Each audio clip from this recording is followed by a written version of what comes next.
அது எப்படிங்க அதை வந்து ஒரு அரசியல் மேடைன்னு எப்படி சொல்கிறீங்க?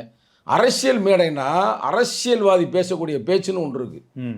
அதை வந்து உள்வாங்கினாரா என்னன்னு தெரியல. அவர் அங்கே பேசுகிறது அங்கிள் என்னது ஒரு காளிப்பையை பேசுகிற மாதிரி பேச்சா இருக்குது. நான் வந்து உண்மையில நான் விஜய் ரசிகருங்க, தப்பாக எடுக்க வேண்டாம். ஆனால் நீ ஒரு தலைவனாக மாறுறேன்னா இன்னமும் நீ நடிகர் மாதிரியே இருக்கக்கூடாதுல்ல.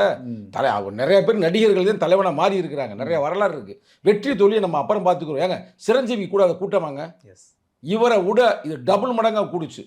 ஏன் என்டிஆர் அந்த காலத்தில் கூடுச்சு, அதுக்காக நான் வந்து யாரும் குறைச்சி மதிப்பு இல்லை. ஏன் விஜயகாந்துக்கும் கூடுச்சு.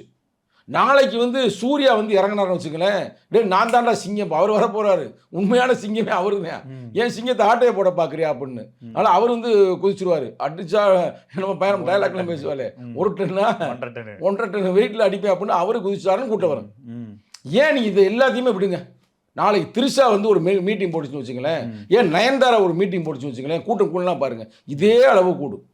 மாணவர்களின் சிந்தனைகளை வடிவமைக்க SNS இன்ஸ்டிடியூஷன், மாணவர்களின் தனித்திறமைகளை மேம்படுத்த SNS இன்ஸ்டிடியூஷன், மாணவர்களின் சாதனைகளை போற்றும் SNS இன்ஸ்டிடியூஷன்ஸ் கோவை.